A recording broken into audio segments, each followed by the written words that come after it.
Vamos a seguir entonces con la tercera presentación a cargo de Humberto Debat, quien es investigador del Instituto de Patología Vegetal en el Centro de Investigaciones Agropecuarias de INTA.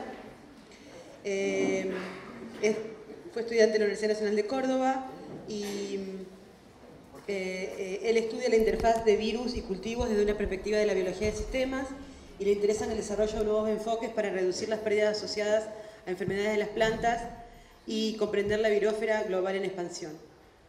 Humberto es un embajador de eLife y de ASAP Bio, donde promueve buenas prácticas en la generación y comunicación de la ciencia.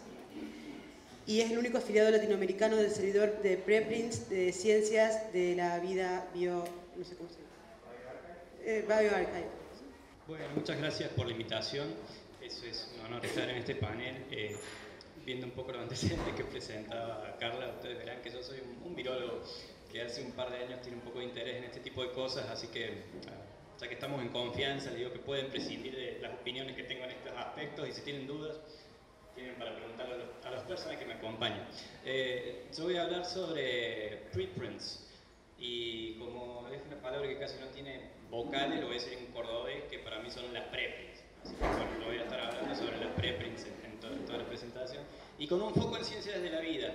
Esta presentación está derivada de un trabajo de Daniela Saeri, que ella es co-creadora de PreReview, que es una plataforma justamente de evaluación comunitaria de preprints.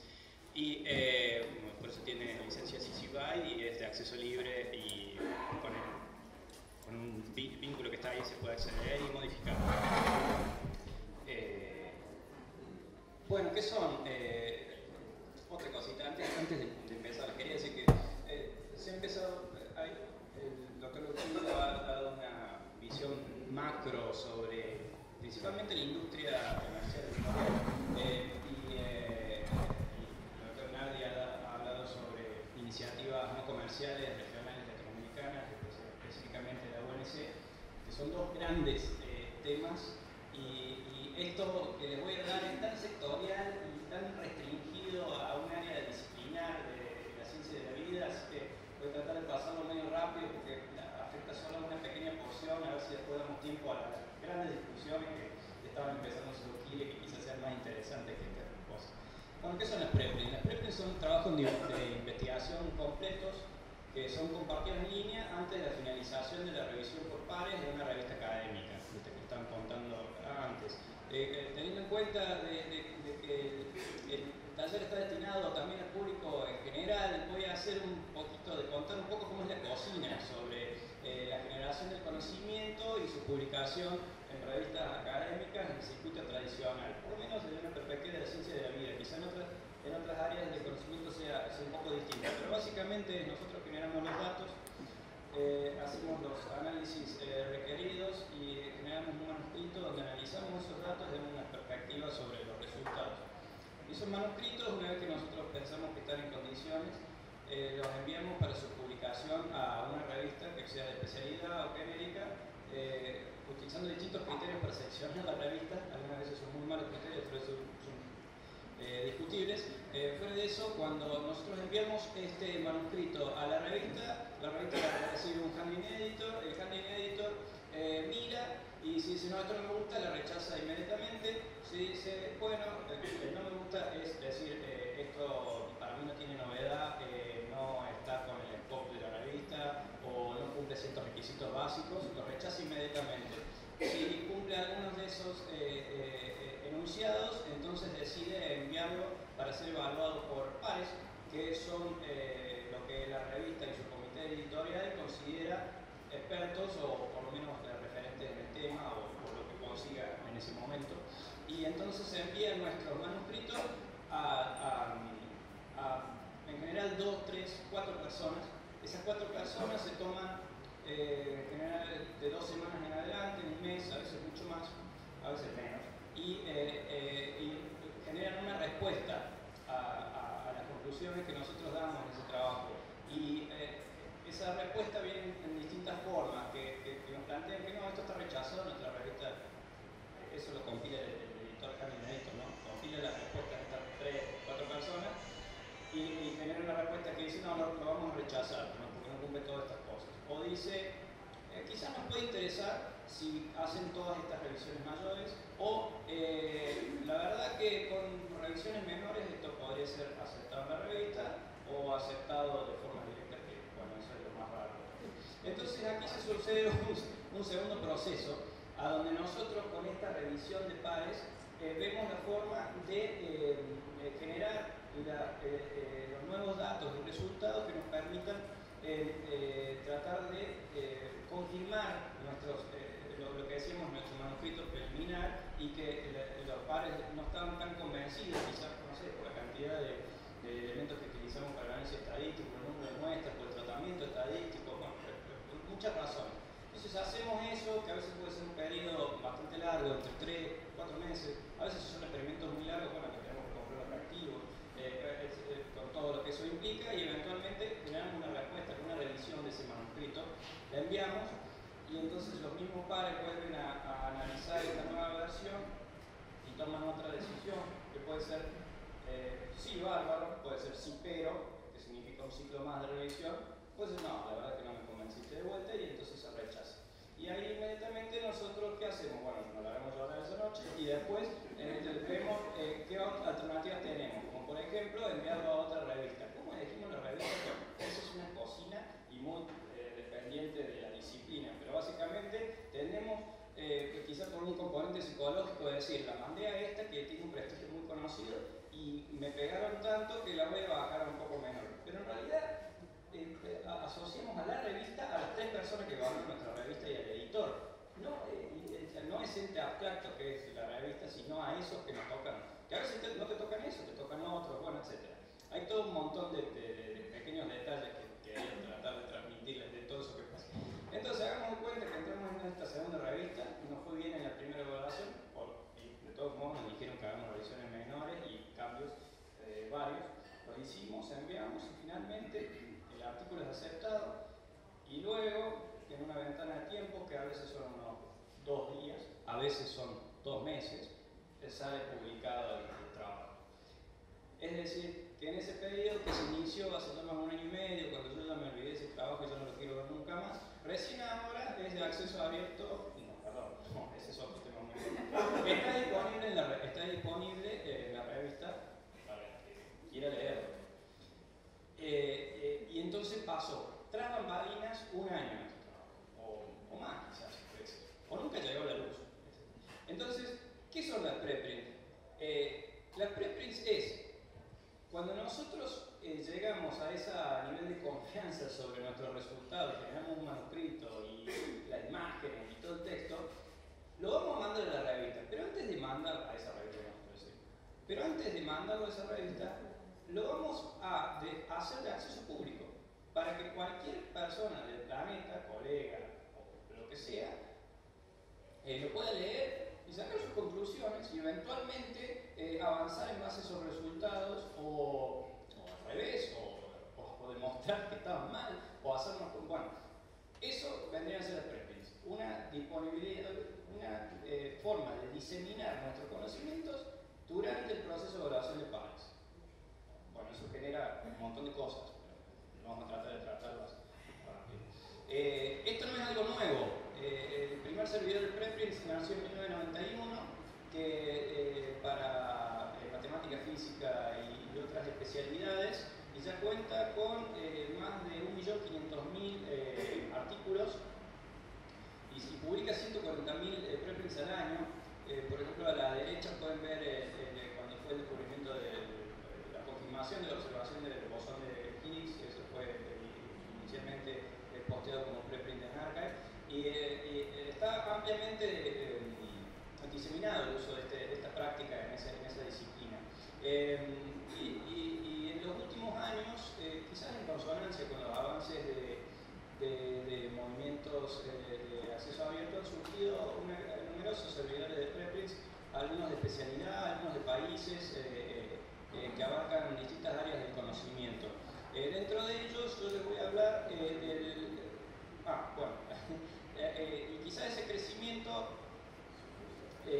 ha estado también acompañado con políticas de gestión de la ciencia de grandes financiadores del mundo que las han aceptado como prácticas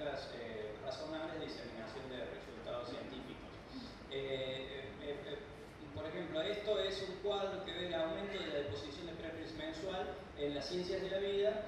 El verde es bioRxiv, que es de la que más les voy a hablar, que es el mayor servidor de preprints de ciencias de la vida.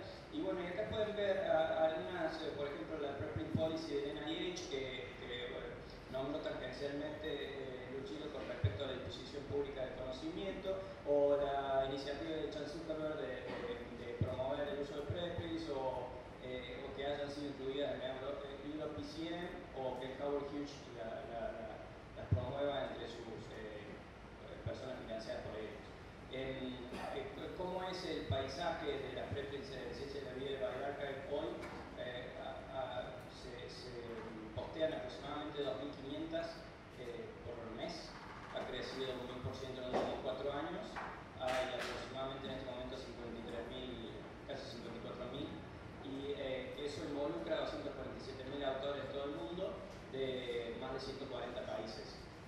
¿Cómo es una preprint? Bueno, básicamente es muy similar a un artículo de lo que ustedes leen comúnmente en cualquier revista. ¿Qué atributos tiene? El acceso abierto. Tiene decisión sobre la licencia de copyright. No hemos hablado nada de licencia, no sé si después podemos hablar, pero uno elige el tipo de licencia y no transfiere derechos. No necesita.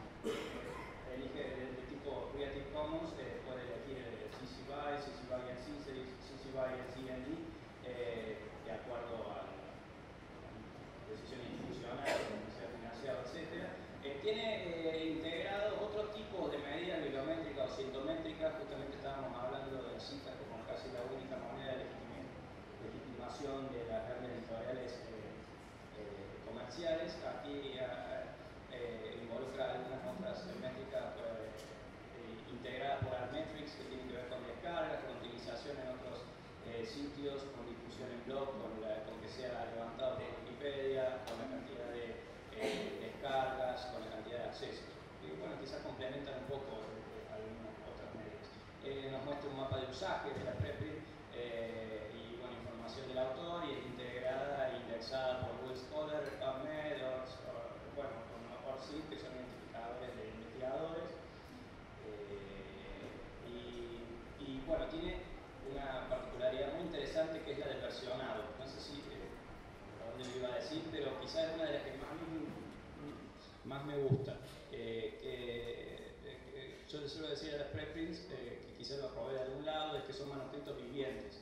Hay una frase de Borges interesante que aplica un poco y marca una gran diferencia entre cómo eran las cosas a nivel editorial en el pasado y cómo son ahora, que él decía que publicamos para no pasarnos la vida corrigiendo borradores. Bueno, justamente un poco de eso es lo opuesto a lo que pasa en los servidores de preprints, a donde uno puede depositar una nueva versión de su artículo las veces que quiera, puede hacer una reseña sobre qué es lo que ha pasado. Acuérdense de ese gran proceso de evaluación de pares que se está sucediendo, puede ser complementado por el acceso público, que haga que pares nos digan, che, pero fíjate, en esta tabla pusiste tal cosa y no era así, o puedes poner una nueva versión donde la tabla sea esa, o mirá, no citaste fulanito que ya había descubierto tal cosa, modificar el resultado, etc. Y uno va permanentemente mejorando, algo que hay muchísima reticencia en la industria editorial a publicar, ya sea correcciones o inclusive retracciones, un trabajo que evidentemente al final, con el paso del tiempo, nos dimos cuenta de que sus conclusiones no estaban soportadas nunca más. Eso no era posible. Hoy en día con los preprints es posible hacerlo eso. Es un proceso mucho más dinámico. También, bueno, tiene inmediatamente que esa publicación es aceptada por una revista y publicada, se linkea automáticamente. No tiene límites de materiales suplementarios que podemos adicionar, que para ciencia de la vida eso a veces hay algunas cuestiones tan arbitrarias a nivel editorial que son discusiones muy largas, por ejemplo, cosas así que tienen que ver de la época que se imprimía en la revista. Bueno, eso ya no pasa más. Y también sobre el scope, quizá uno de los requisitos que tiene que ver con la transparencia y la reproducibilidad de los resultados. Muchísimas revistas tienen como requisito la novedad, y entonces desalientan los trabajos de investigación que sean para ver si son replicables o no lo que hicieron otros autores. Entonces en las preprints hay inclusive canales especiales para lo que se llaman confirmatory results, que son justamente para proveer evidencias de que lo que dijo fulano también lo pude hacer yo en estas otras condiciones, etc. O inclusive pueden publicarse otro tipo de resultados que también no son una moneda interesante para las editoriales, que son los no resultados o los resultados negativos. Que es decir, en estas condiciones, usando tal reactivo y haciendo tal experimento no pasa nada. Y eso a veces es información súper importante, en la ciencia médica o etcétera, y que si no nos la pasamos tratando de descubrir la rueda, porque lo pruebo yo y no lo publico, lo pruebo fulano porque piensa que nunca nadie lo hizo, y bueno, y así bueno, hay preocupaciones sobre las preprints. El miedo, no sé cuál sería la traducción del PUB, pero básicamente significa de que alguien haga lo mismo que vos y lo publique antes. ¿Cómo? Sí.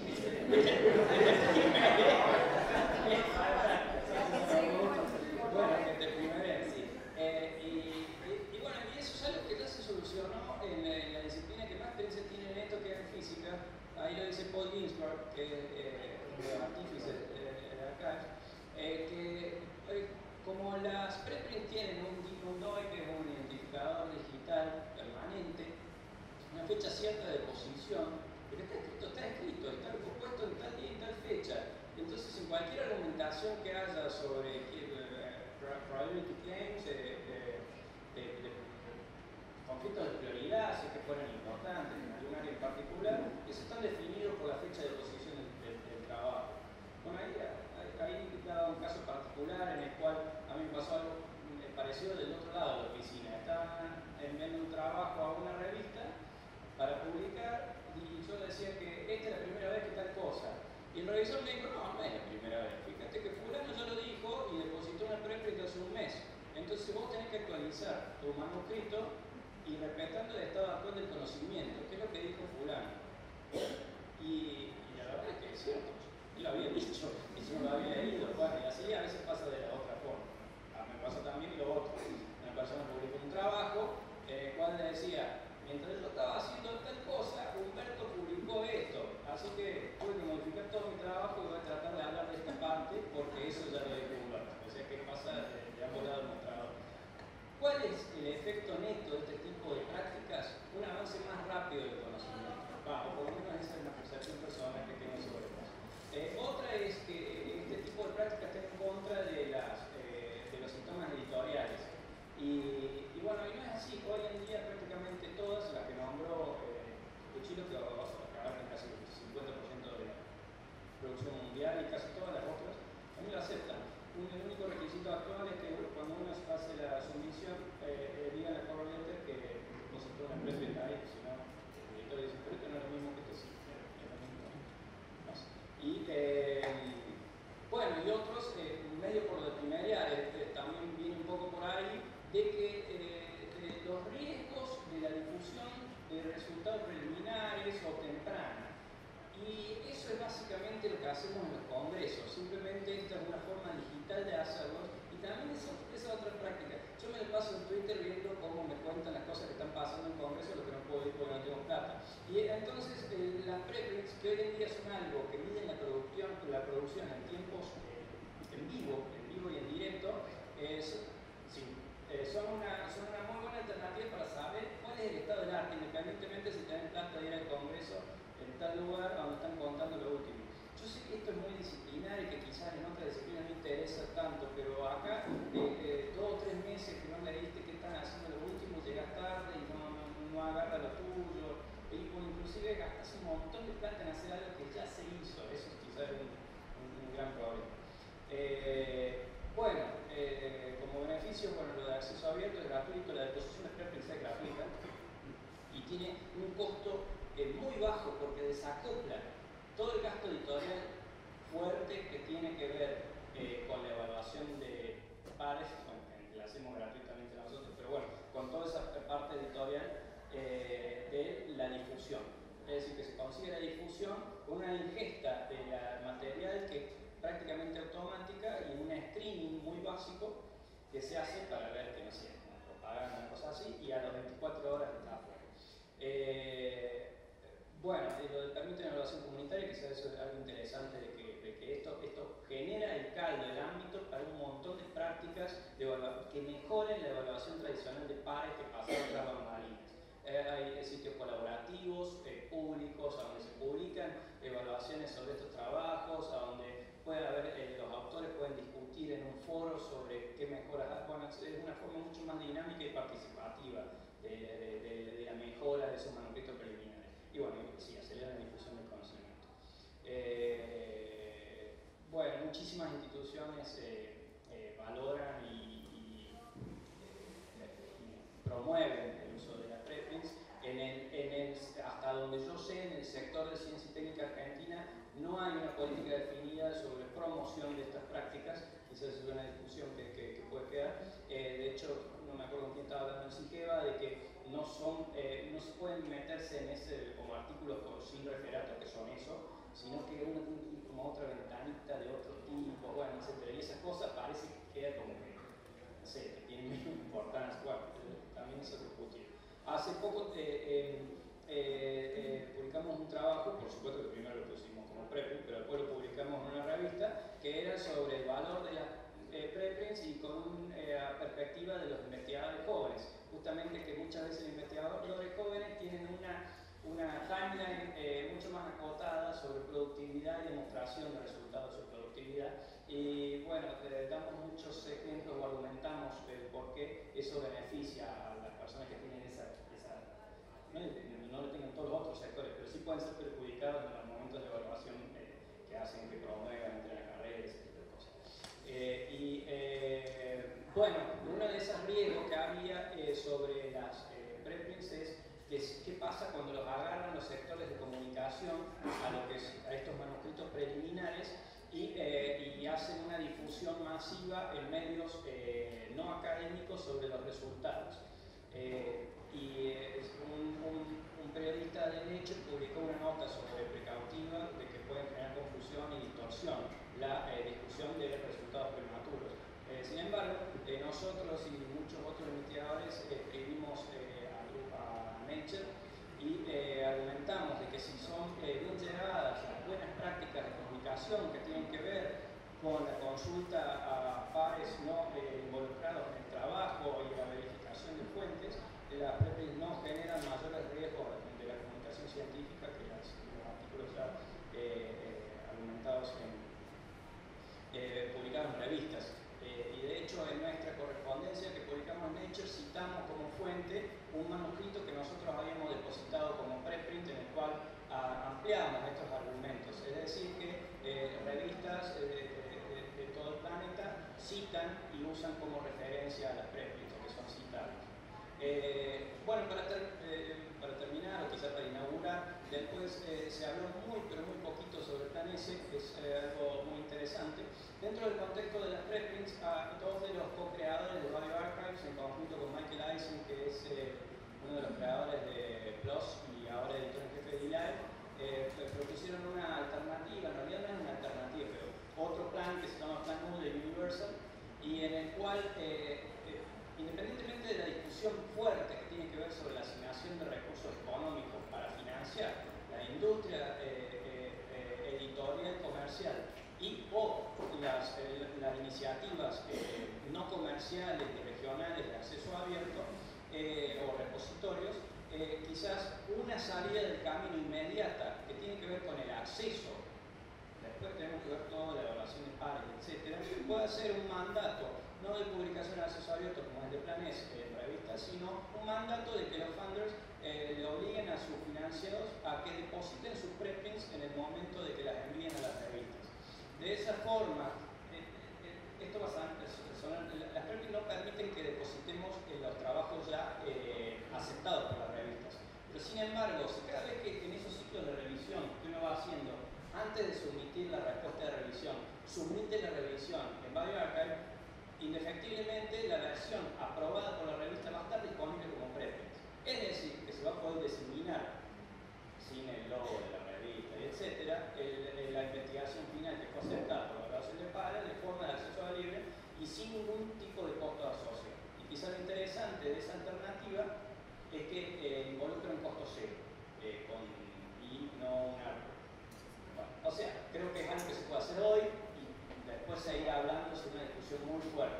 Con respecto al plan S, en conjunto con la doctora Dominique Babini, hemos publicado una pequeña nota precautoria sobre potenciales riesgos de una adhesión inmediata a la versión actual del Plan ES que para en nuestra perspectiva personal, no institucional, no contempla la realidad del sector de acceso abierto de Latinoamérica y no hace énfasis en todas las iniciativas no comerciales, porque América Latina es un líder en acceso abierto y es la región con mayor participación en acceso abierto del mundo, y no solo líder, sino que sirve de ejemplo.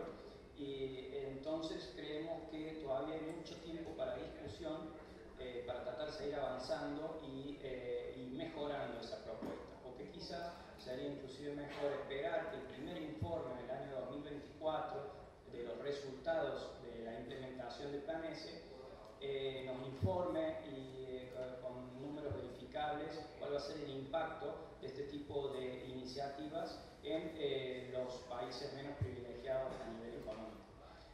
Bueno, eso es todo por ahora. Sí, yo quería preguntar, excelente tu exposición, digamos, refleja lo que pasa a la comunidad científica en general, por lo menos de ciertas áreas. Mi pregunta es, ¿cómo compatibilizamos, a lo mejor la pregunta es para más de uno, ¿cómo compatibilizamos el tema preprint en Archive o en bioRxiv o en el lugar donde sea, que es un lugar internacional y que lo mira el mundo?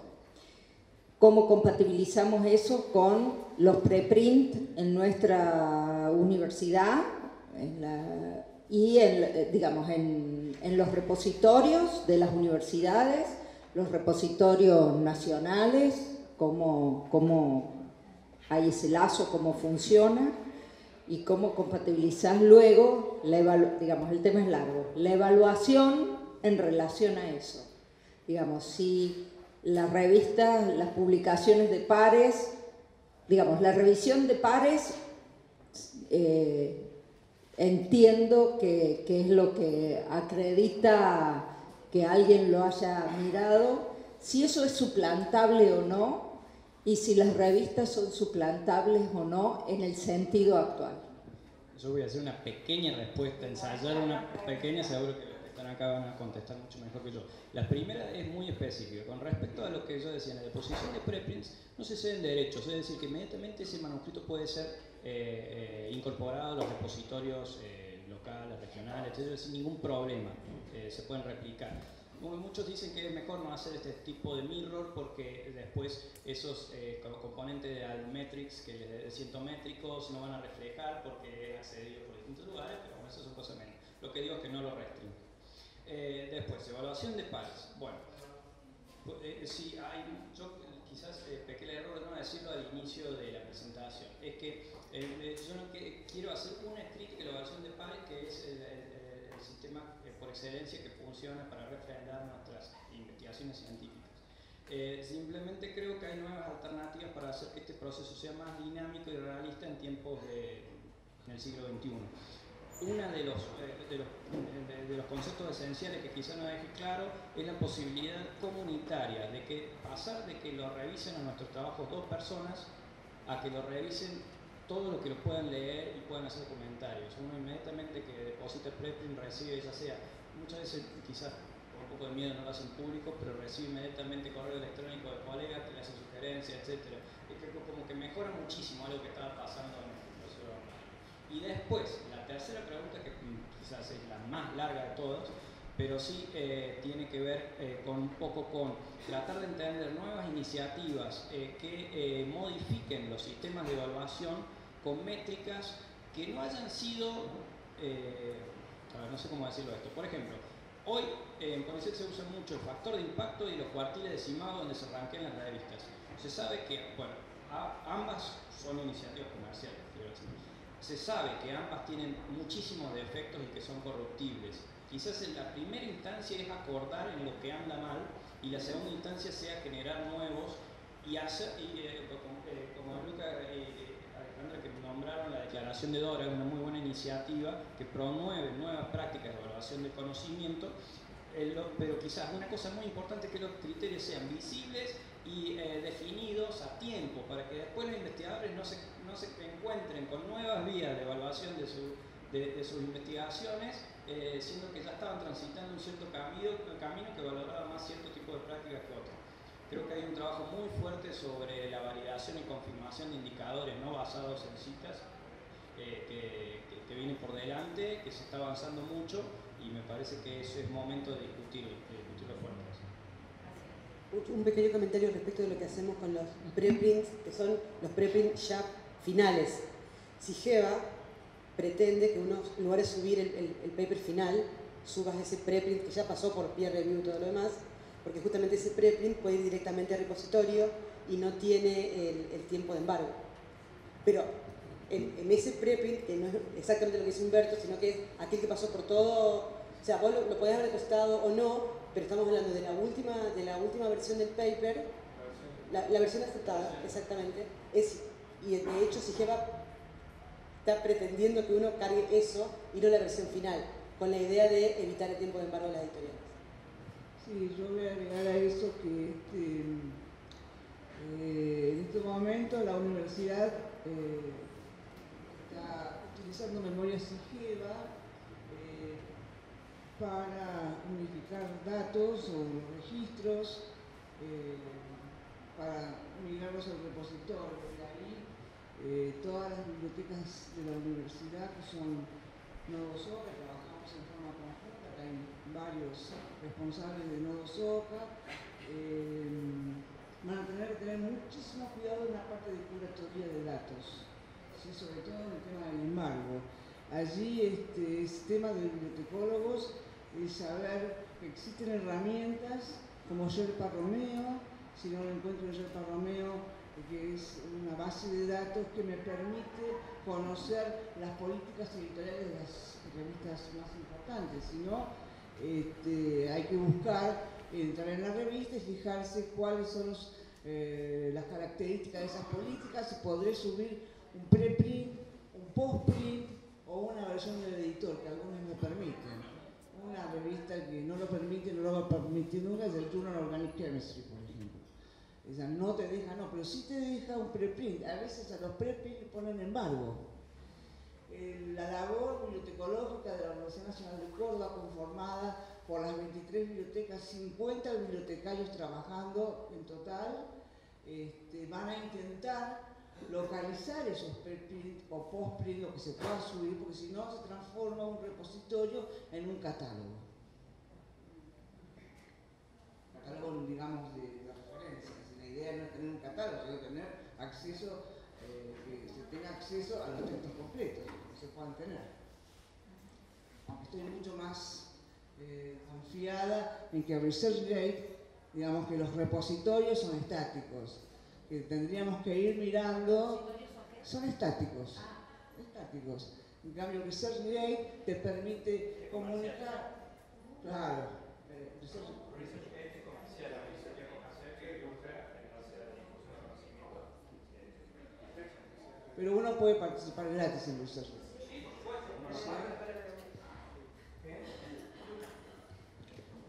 Sí, muy interesante, muy linda la exposición. Algunos comentarios. Yo hace unos años estaba haciendo un trabajo sobre internacionalización de investigación y hice una entrevista a un investigador de FAMAF, ya que estábamos por nombrar. Entonces, hablando, y de su relación de vinculación internacional, lo primero que me dijo: yo todas las mañanas abro la computadora y veo qué apareció en Archive sobre los temas que yo estoy trabajando, ¿no? ¿Qué? Como mirar el diario. Claro, entonces los físicos han sido de lejos los que lideraron todo este proceso. De Archive es espectacular, y además tuvo una consagración, no sé si definitiva, cuando algún artículo de Ginspark mostró que los artículos que habían previamente depositados el preprint en Archive eran más citados que los que no lo habían hecho, ¿no?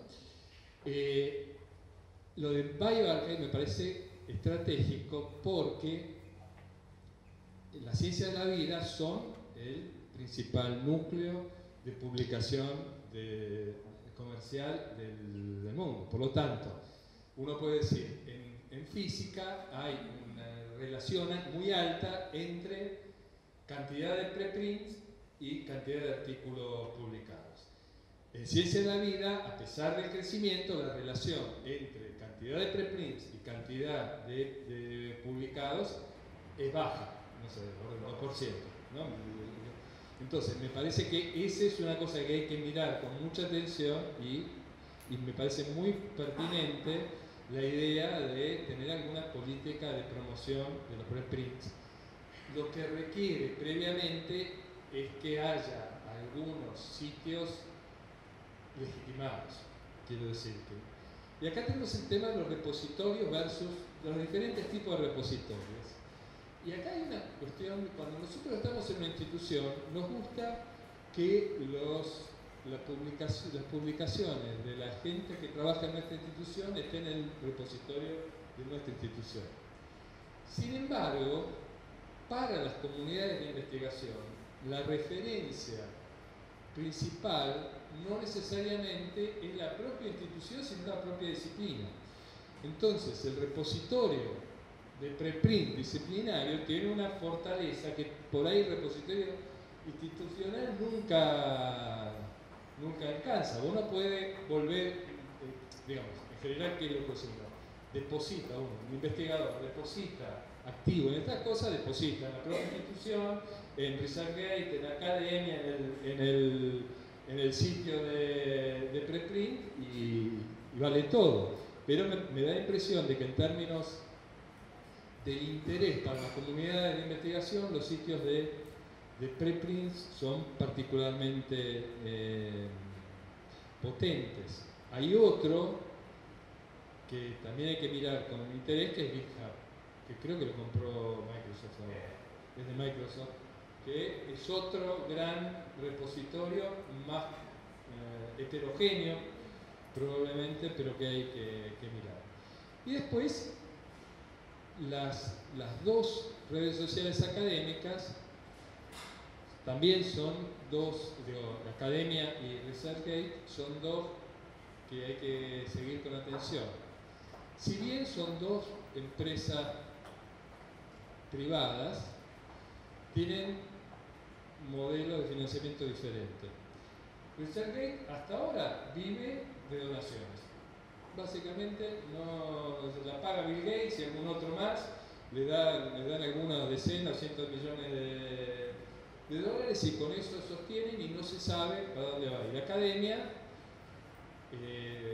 es otro modelo que funciona con capital de riesgo a pérdida, como buena parte de estos, y eventualmente algún día se venderá a alguien, pero por ahora, más allá del carácter comercial, no han pasado, no están monetizados. Antes de dar comienzo, de darle la palabra a Mariano, quiero hacer una pequeñísima presentación de Mariano Fresoli, quien es doctor en Ciencias Sociales e investigador adjunto del CONICET en el Centro de Investigaciones para la Transformación de la Universidad Nacional de San Martín, y él trabaja en Sociología de la Ciencia y la Tecnología, Ciencia Abierta y Colaborativa en Argentina, mapeo de experiencias y análisis de los procesos de apertura y las posibles, barreras institucionales para ampliar la participación colectiva. Bueno, buen día, casi buenas tardes. Voy a tratar de ser breve si no pasamos al brunch pronto.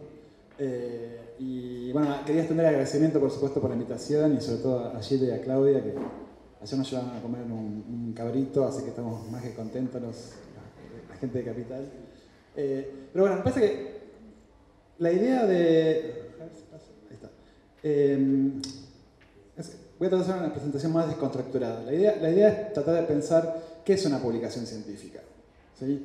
Y obviamente, cuando se habla de ciencia abierta, acceso abierto es como la punta de lanza, son la gente que fue a la guerra primero y recibió todas las balas, ¿sí? Pero después de eso hay un montón de cosas que se están transformando en publicación. Entonces, la idea de que la publicación es un producto final que se edita en una revista está un poco en cuestión, ¿sí? Es un poco lo que contaba Humberto, en cierto sentido. Y cuando uno ve desde la ciencia abierta, no desde el acceso abierto, qué pasa con la producción de conocimiento, lo que se encuentra es que el conjunto de conocimiento que se comparte es mucho más ahora que lo que permitía el sistema de publicación. O sea, si, retomando un poco tu pregunta, las publicaciones empezaron siendo cartas.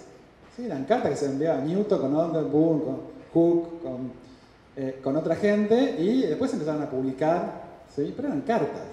Entonces, de alguna manera, el sistema de publicaciones responde al formato inicial de la Royal Society y otras instituciones científicas que se formaron hace más de 350 años. ¿Sí? Entonces, bueno, obviamente eso es antes de Internet, ¿no? Internet cambió un montón de cosas y entre las cosas que cambió es bajar el costo de lo que se puede compartir y ampliar la cantidad de cosas que se puede compartir y también la cantidad de actores que pueden acceder a eso. ¿Sí? Entonces, publicaciones ahora pueden ser código, pueden ser los preprint, pueden ser datos, ¿sí? Pueden ser los proyectos. Entonces, quería hablar un poco de eso.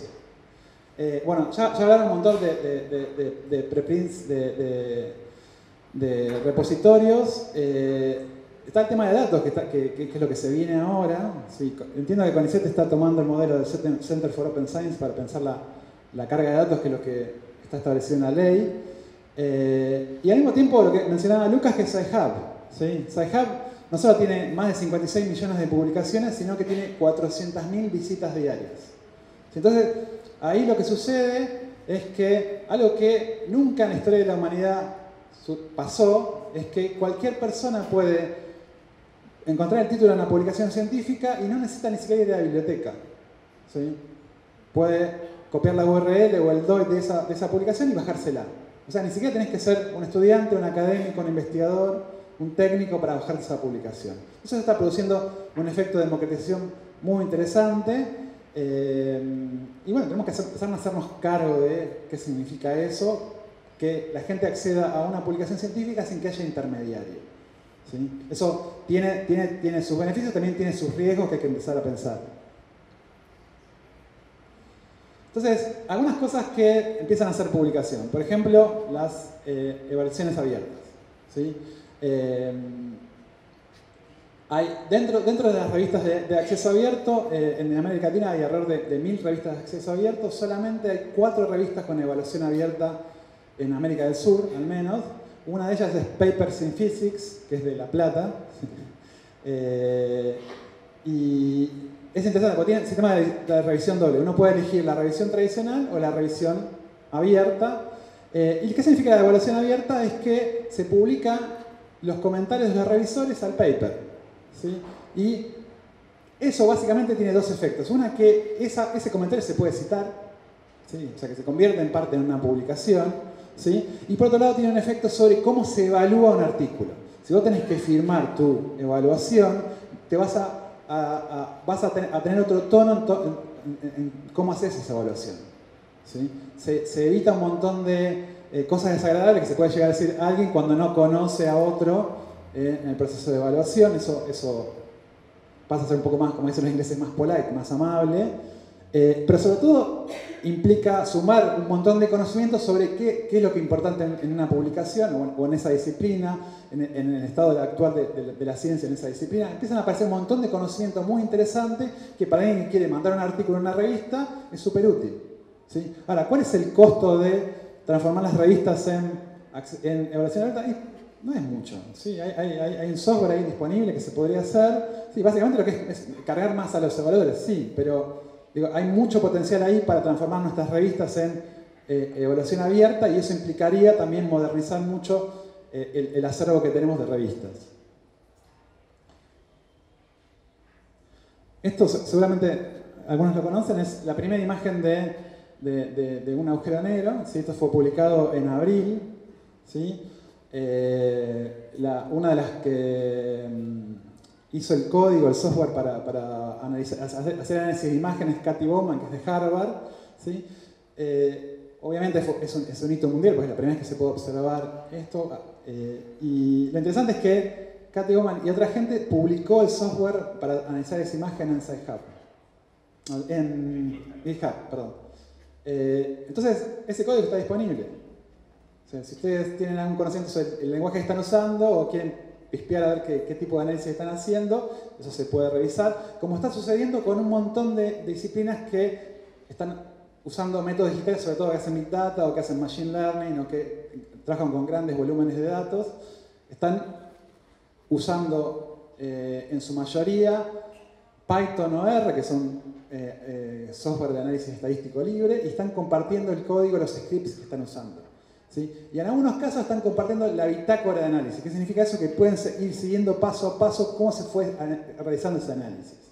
¿Sí? Entonces, eso también, de alguna manera, está ayudando a acelerar el proceso de aprendizaje sobre cómo se hace un proceso de análisis y disponibilizando un montón de herramientas para la gente que quiere empezar a hacer eso, replicar ese análisis o usarlo para hacer otra cosa. ¿Sí? O sea, es interesante, como decía Lucas, que GitHub esté convirtiéndose en un espacio de publicación donde no solo publican códigos científicos, hay hackers que están publicando ahí, hay programadores, hay gente que está... Incluso hay publicaciones de tesis. O sea, una de mis tesistas está publicando el recorrido de su tesis online ahí, en GitHub. Se publican un montón de cosas. Pero básicamente es una comunidad de programadores donde se puede compartir el código y donde los científicos están empezando a compartir el código. Entonces es otra instancia de, bueno, también se podría evaluar esto en algún sentido.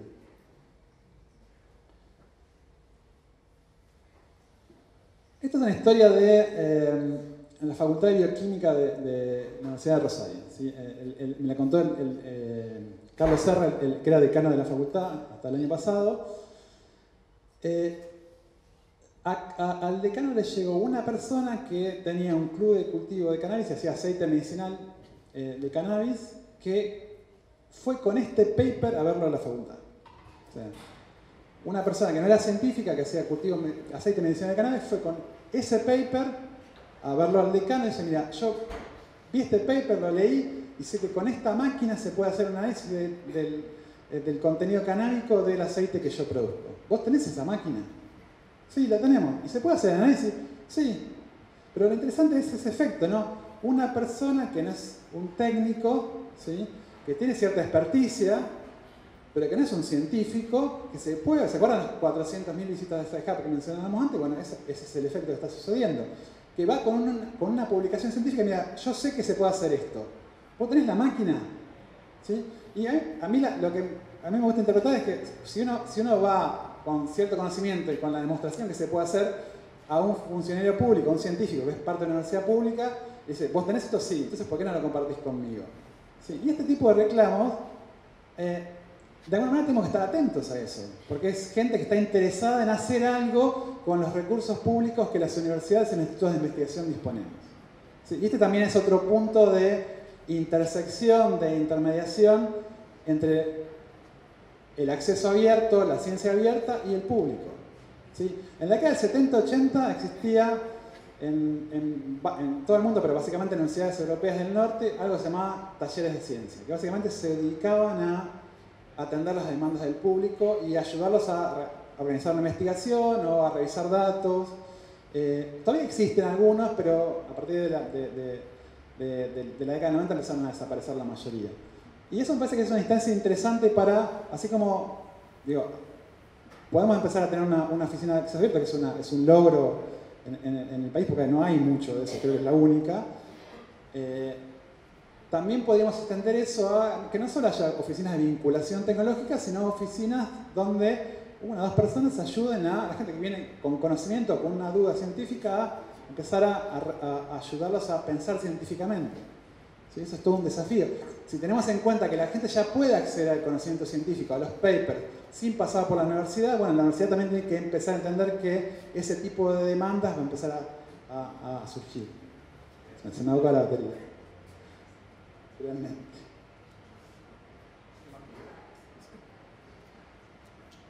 Bueno, no sé si se ve la imagen ahí, este es un caso también conocido, que con Diego Torres nos gusta mucho. Pero básicamente es la imagen del nacimiento de una supernova. ¿Sí? O sea, es la primera vez que se capta, no una supernova, porque la humanidad pasó por un montón de supernovas, sino la primera vez que alguien capta la imagen del nacimiento, el momento exacto de que nace una supernova, y esa imagen no la captó un astrónomo, o no la captó mejor un astrónomo científico profesional, la captó lo que se llama un astrónomo amateur. La captó esa persona que está ahí, que se llama Víctor Busso. Víctor Busso es un cerrajero que vive en Rosario, ¿sí? Que se construyó su propio telescopio y que sabía comprar una cámara digital nueva, estaba probando la cámara, empezó a tomar fotos y cuando ve las fotos aparece ese punto ahí, acá hay algo interesante, anuncia el descubrimiento, inmediatamente lo contactan científicos de todo el mundo, él elige darle esas imágenes a astrónomos de la Universidad de La Plata y realizan una publicación en Letters in Nature, y Víctor Busso es parte de la publicación. ¿Sí? Entonces se convierte en un autor. ¿Cómo se convierte en autor Víctor Busso? ¿Sí? Cuando uno hace una publicación, ¿qué le piden? El nombre, el centro de referencia. Entonces Víctor Busso sacó las fotos en su casa. ¿Sí? Entonces puso Centro Astronómico Bussiano. ¿Sí? Y esto también, para cuando vemos a la tarde el tema de ciencia ciudadana, también es un desafío de cómo empezamos a reconocer el aporte de los ciudadanos, de la gente que colabora, que quiere colaborar, no solo que colabora, que quiere colaborar con la producción de conocimiento científico, qué valoración, qué reconocimiento podemos empezar a hacer de eso. O sea, Víctor Busso no es el único caso donde ciudadanos publican con científicos, pero muestra el potencial de qué pasa si sumamos no una persona, sino miles de personas a colaborar en la producción de conocimiento científico. ¿Sí? Y la dificultad que presenta este caso es que no tenemos un sistema de reconocimiento de eso. Ni hablar de pagarles, pero ni siquiera un sistema de reconocimiento formal, ¿sí? Que esté adecuado para ese tipo de aportes. Este es el último, esto es algo que apareció en Twitter, es un caso bastante leve, pero los últimos tiempos con el mundo de los trolls de la ciencia hay casos muchos peores, pero básicamente es un científico, Juan Ferrari, un investigador de un centro de investigación sobre Parkinson en Exactas en la Universidad de Buenos Aires, hicieron una publicación sobre efectos de yerba mate sobre el cultivo celular con células de Parkinson y hicieron una publicación en una revista que se llama Disorder Movements y el estudio fue levantado por Infobae, pero cuando lo levanta Infobae aparece un estudio de CONICET sostiene que el mate podría prevenir el desarrollo de Parkinson. ¿Sí? Entonces, el científico tiene que, Juan Ferrari tiene que decir, no, la publicación no dice esto. ¿Sí? Dice otra cosa. ¿Sí? Y bueno, logra que Infobae cambie el copete de la noticia, pero digo, volviendo a la pregunta, ¿qué es una publicación? ¿Es la publicación finalizada? ¿Es el estudio que Juan Ferrari publica en Disorder Movements? ¿O es el seguimiento que hay que hacer de esa publicación, teniendo en cuenta las interpretaciones divergentes que tiene esa publicación, sobre todo cuando hay intereses comerciales por crear clickbait? O sea, que alguien haga clic en la noticia y después va a descubrir que no, que efectivamente Juan Ferrari no decía eso, pero hay un montón de riesgos que empiezan a aparecer cuando desaparecen los intermediarios entre la producción de conocimiento científico y el público. Y bueno, este es uno de ellos. La publicación no termina en la revista científica. ¿Sí? La publicación es una cosa que, como decía Berto, continúa. ¿Sí? Es un proceso más continuo ahora. ¿Sí? Y otro desafío perdón que le estoy llamando desafío, pero me parece que es importante empezar a pensar que la publicación no son más cartas entre científicos, tampoco son más revistas.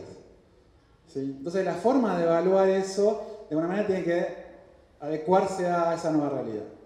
¿Sí? Por otro lado, que la gente que accede a las publicaciones es mucho más que los científicos y los investigadores o los estudiantes. ¿Sí? Entonces, cuando hablamos de democratización, hay dos frases ahí que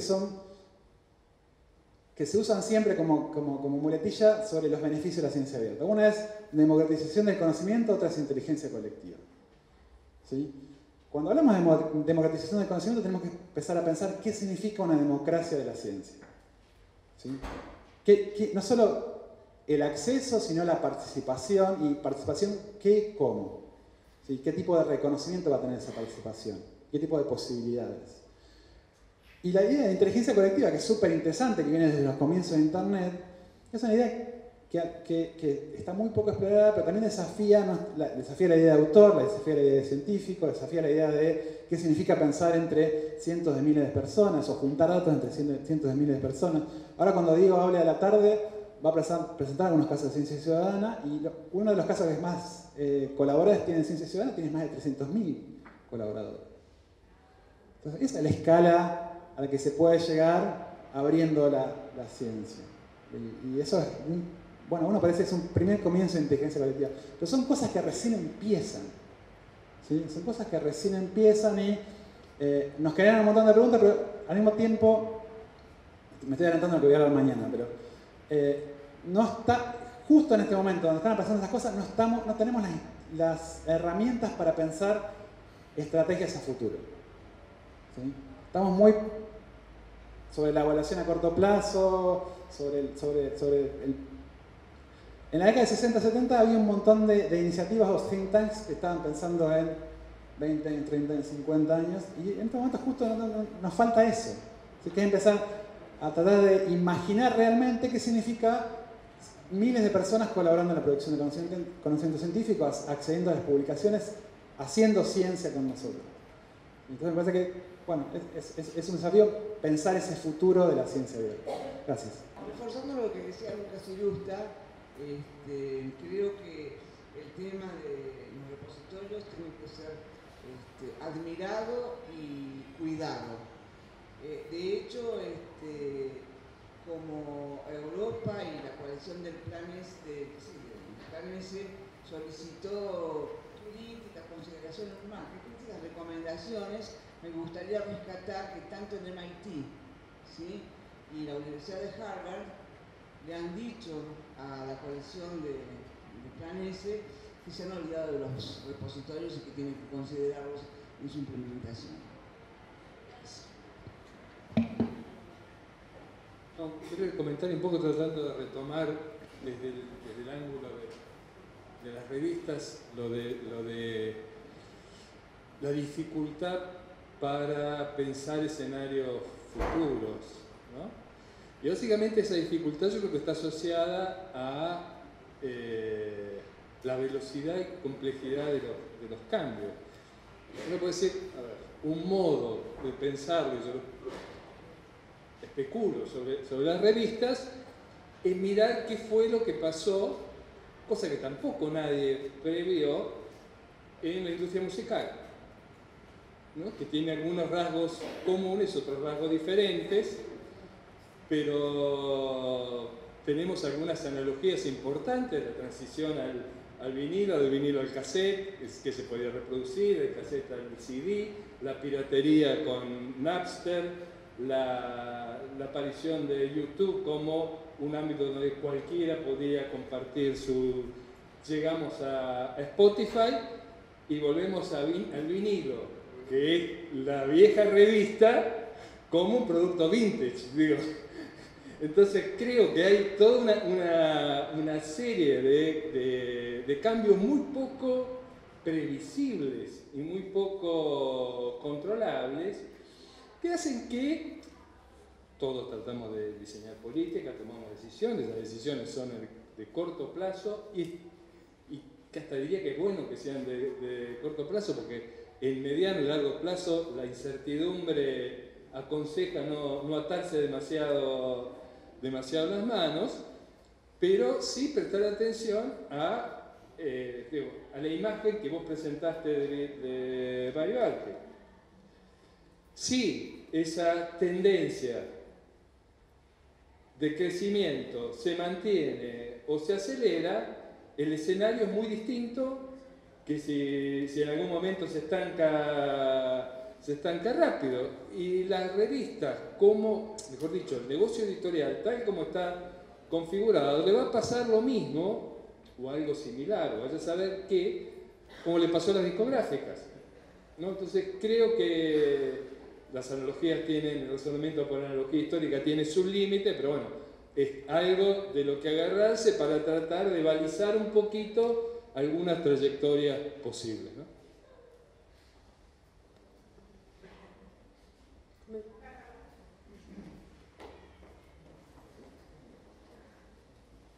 Sí, buenos días, Mauricio Berger, soy investigador de CONICET, docente acá en la universidad y también editor de la revista del IFAP, Administración Pública y Sociedad. Agradecerles el panel, a los organizadores y a los expositores, y quería hacer una pregunta para, bueno, puede ser para todos, pero para Mariano.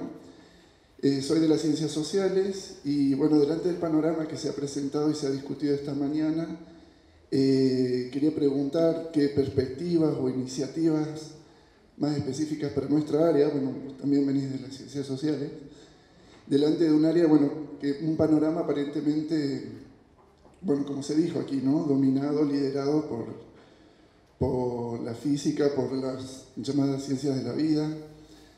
Me llama la atención o me preocupa un poco esta aceleración en la producción del conocimiento. Celebro la compartición, la producción de lo común. Sí me preocupa algunos de los financiadores, ¿no? Me preocupa que también en las ciencias que están liderando la producción o estas iniciativas en las ciencias químicas se impone la creación de empresas, de startups. Entonces no sé, digamos, esta aceleración del conocimiento, ¿no? Qué apropiaciones o hasta dónde llega este común de la producción del conocimiento. Tal vez las ciencias sociales ahí no somos redituables o no estamos con ese alcance, ¿no? Pero bueno, más allá de eso, que eso fue más que nada una provocación interdisciplinar, me gustaría saber qué iniciativas reconoces dentro del ámbito ciencias sociales, ¿no? Hay una plataforma que se llama Melica, bueno, en fin, eso.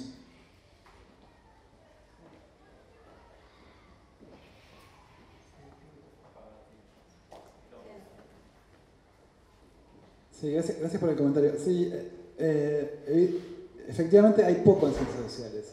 Hay preprints en ciencias sociales. ¿Sí? Cielo está trabajando sobre el repositorio de preprints, así que se va a poder hacer preprints en Cielo, eso es interesante.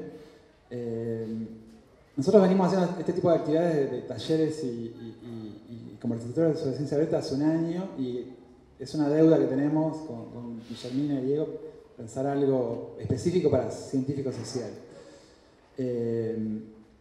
Algo vamos a encontrar, digamos, pero yo no conozco mucho a nivel internacional, más allá de algunos proyectos, ¿sí? Algunos proyectos europeos donde buscan hacer ciencia social ciudadana, ese tipo de cosas. Por otro lado, digo, viendo lo que está sucediendo con lo que se llama ahora ciencia de datos, ahí hay un costado interesante porque, bueno, es como para discutir, presentaste 2 o 3 cosas que son como para discutir con una cerveza, no con un brunch. Pero por un lado el tema de los bienes comunes, ¿sí? Yo, aparte de trabajar sobre ciencia abierta, soy parte de un colectivo que se llama Encuentro Comunes, donde básicamente difundimos cultura colaborativa. Y cuando se habla de bienes comunes, uno habla un montón de cosas más allá de la ciencia, ¿sí? Habla de, obviamente, los bienes comunes físicos, como también los intangibles.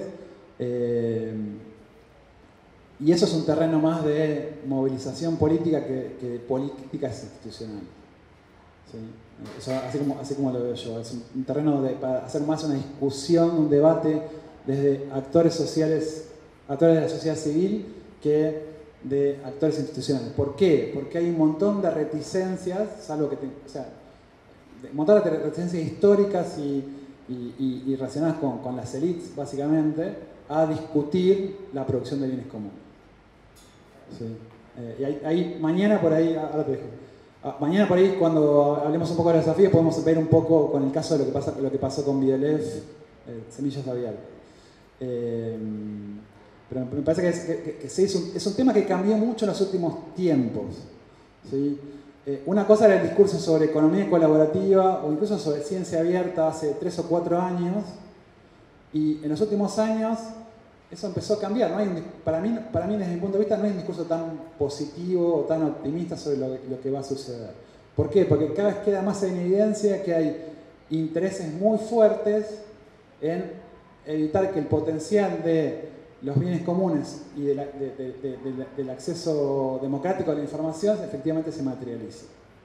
¿Sí? Y ahí hay un montón de puntas para discutir, pero una de las cosas que tenemos que incorporar al debate sobre ciencia abierta, acceso abierto, es el tema de la posverdad. Cómo la posverdad es una piedra, no es una piedra en zapato, es una amenaza, ¿sí?, a la posibilidad de hacer ciencia abierta. ¿Sí?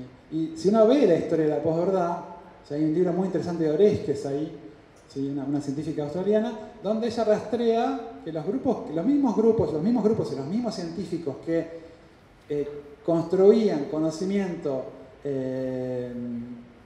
donde se defendía a las tabacaleras, terminaron siendo exactamente los mismos grupos y los mismos think tanks y los mismos científicos que empezaron a deslegitimar las posturas científicas sobre el cambio climático. ¿Sí? Entonces, eso se puede trazar, se puede ver, pero me parece que hay que empezar a incorporar esa discusión y lo que quiero decir es el escenario tanto de la ciencia abierta como de los bienes comunes es mucho más complicado en 2019. ¿Sí? Entonces, sin hablar de trolls, ataca con CONICET, trolls en la ciencia, la política Bolsonaro, un montón de cosas. Todo eso está empezando a decirnos a la gente que estamos en ciencia abierta o cultura colaborativa.